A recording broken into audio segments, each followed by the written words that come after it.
Pemirsa, bagaimana arah kebijakan ekonomi yang diusung oleh pasangan Capres-Cawapres Jokowi JK?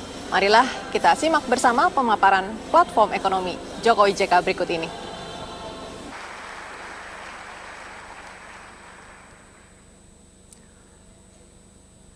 Assalamualaikum warahmatullahi wabarakatuh. Selamat malam, salam sejahtera untuk kita semuanya. Yang saya hormati calon wakil presiden Republik Indonesia, rekan dan teman baik saya, Bapak Dr. Andes Muhammad Yusuf Kalla, senior-senior saya yang berada di depan yang tidak bisa saya sebutkan satu persatu, serta Ibu dan Bapak sekalian. Pada kesempatan yang baik ini, perkenankanlah saya langsung menyampaikan apa yang ingin saya sampaikan. Ibu dan Bapak sekalian, banyak yang menyampaikan bahwa problem kita ini problem masalah infrastruktur. Problem kita adalah problem yang berkaitan dengan hal-hal yang bersifat fisik. Menurut saya, problem besar kita adalah masalah yang berkaitan dengan mentalitas kita.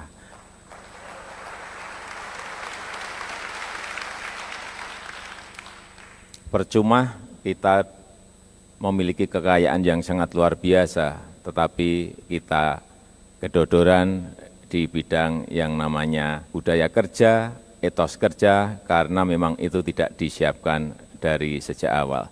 Oleh sebab itu, ke depan, pembangunan manusia, pembangunan sumber daya manusia merupakan hal yang pertama yang akan kita lakukan 5 tahun ke depan. Ini posisi pertumbuhan ekonomi kita. Kalau kita lihat, ya cukup baik. Tetapi kalau kita lihat yang di samping, Gini rasionya 0,41.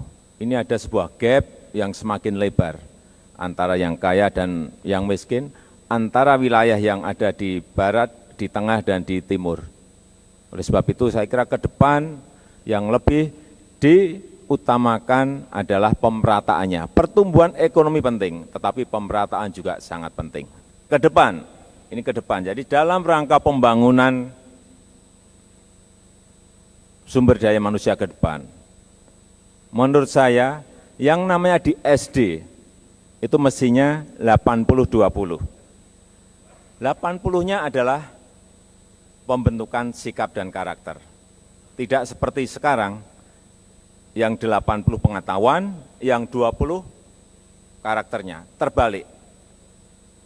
Kemudian di SMP baru 60-40, tetap karakter masih yang nomor 1.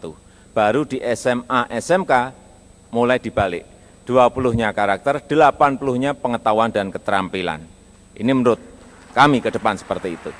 Sehingga perlu evaluasi lagi kurikulum kita. Kedisiplinan karakter saya kira harus dibangun sejak awal, sejak anak-anak.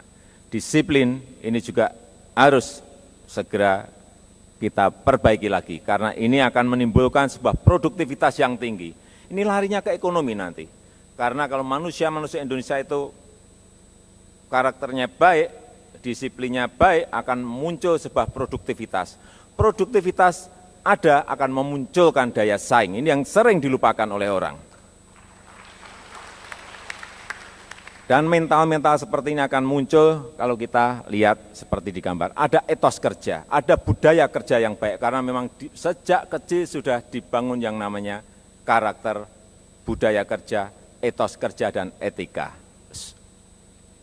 Jadi jangan dipikir bahwa yang namanya pendidikan itu tidak ada hubungannya dengan ekonomi, bahwa pembentukan karakter itu tidak ada hubungannya dengan ekonomi. Ada, saya pastikan ada. Kemudian yang saya lihat, kalau kita lihat negara-negara yang meloncat maju, selalu di dalam kotanya, setiap kota yang saya puteri, baik di Jerman, baik di Korea, di Singapura, di Jepang, semuanya ada yang namanya teknopark. Selalu teknologi itu diberikan tempat, teknologi selalu diberi ruang, teknologi selalu diberi tempat yang paling baik, teknologi apapun. Kalau di Indonesia, saya kira ini karena penduduk kita adalah agraris, pertanian harus menjadi hal yang paling penting untuk kita perhatikan secara serius. Yang pertama yang saya lihat, kenapa petani kita tidak sejahtera. Pertama, mereka terbebani oleh masalah-masalah yang berkaitan dengan harus beli pupuk. Ya, pupuk memang harus beli. Berkaitan dengan pestisida yang mereka harus beli. Berkaitan dengan bibit yang juga harus dibeli. Kalau kita ingin mensejahterakan petani, mestinya mereka jangan dibebani oleh hal-hal yang tadi saya sampaikan. Pupuk yang tidak selalu tepat waktu, pestisida yang harus beli, padahal sebetulnya kalau mereka mau memakai pupuk kompos itu tidak beli.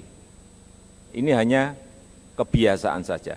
Kemudian kalau mau memakai pestisida alam itu juga ada dan itu tidak membebani kos di dalam mereka berproduksi. Kemudian yang ketiga juga hal-hal yang berkaitan dengan bibit atau benih. Ini kita banyak impor sehingga beban petani itu tidak semakin enteng tetapi semakin berat. Berat karena lahannya sempit. Kemudian yang kedua karena terbebani oleh kos-kos produksi yang tadi saya sampaikan. Yang kedua menurut saya yang berbahaya ke depan adalah yang berkaitan dengan konversi lahan. Dari lahan pertanian, sawah padi, ladang padi, kebun ubi-ubian, hutan sagu, dikonversi ke kegiatan yang lain. Untuk perumahan, untuk industri. Sebetulnya perumahan nggak apa-apa, tapi jangan ngambil yang namanya lahan produktif. Untuk pertambangan.